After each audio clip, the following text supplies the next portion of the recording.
SSN-AUKUS akan menampilkan sistem kontrol tempur AN, BYG-1. Menteri Industri Pertahanan Australia telah mengungkapkan bahwa kapal selam serang masa depan Australia dan Inggris, yang dikenal sebagai SSN-AUKUS SSNA, akan menggunakan versi evolusi dari sistem kendali tempur AN, BYG-1. Berbicara di National Press Club mengenai segala hal tentang AUKUS, Menteri Industri Pertahanan Pat Connery mengatakan bahwa keputusan untuk menggunakan bentuk evolusi dari sistem kontrol tempur yang ada, daripada mengembangkan yang baru, adalah pelajaran utama dari kelas Collins. Program Sistem Kontrol Tempur AN, BYG-1 saat ini dipasang di kapal selam serang konvensional kelas Collins milik Angkatan Laut Australia, RAN, serta kapal selam bertenaga nuklir kelas Virginia, Saarwolf, Ohio, dan Los Angeles milik Angkatan Laut Amerika Serikat, USN. Menurut pernyataan mitra AUKUS sebelumnya, sistem tempur baru ini juga akan melengkapi kapal selam SSN-AUKUS yang dibangun untuk Angkatan Laut Kerajaan Inggris, RN. Kapal selam bertenaga nuklir RN termasuk kelas Astute dan Vanguard saat ini dilengkapi dengan BAE Systems Common Combat System, BAECCS, yang melakukan peran serupa dengan AN, BYG-1.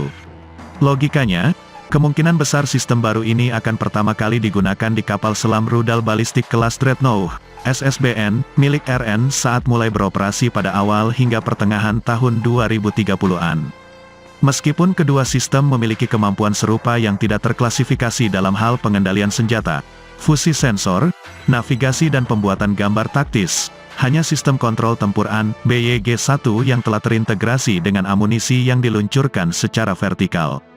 Dimasukkannya sistem peluncuran vertikal, VLS, pada SSN-AUKUS akan membedakannya dari kelas Collins dan Astute, yang keduanya mengandalkan tabung torpedo tradisional untuk meluncurkan semua amunisi yang relevan.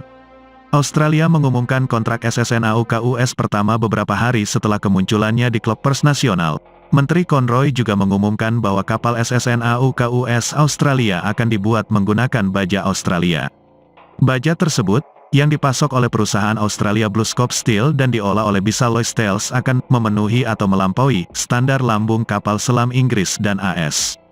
Menurut Conroy, pekerjaan sertifikasi pada baja tersebut, termasuk hampir 5.000 pengujian unik, akan selesai pada tahun 2025 untuk memungkinkan pembangunan kapal selam SSN-AUKUS Australia dapat dimulai dekade ini. Kontrak senilai 15 juta dolar AUD terjadi hampir 2 bulan setelah BAE Systems dianugerahi 3,95 miliar pound, gelombang dolar 7 dolar Australia 60 sen miliar, oleh Kementerian Pertahanan Inggris untuk pekerjaan desain terperinci, serta item jangka panjang, pada kelas kapal selam. USNI News melaporkan bulan lalu bahwa Australia akan secara resmi memilih perusahaan Australia tahun depan untuk bermitra dengan BAE Systems UK untuk mengirimkan SSN-AUKUS Australia. Kapal-kapal tersebut, yang akan dibangun di galangan kapal Angkatan Laut Osborne yang diperluas, akan diluncurkan dengan kecepatan 1 unit setiap 3 tahun sejak awal tahun 2040-an, kata Conroy.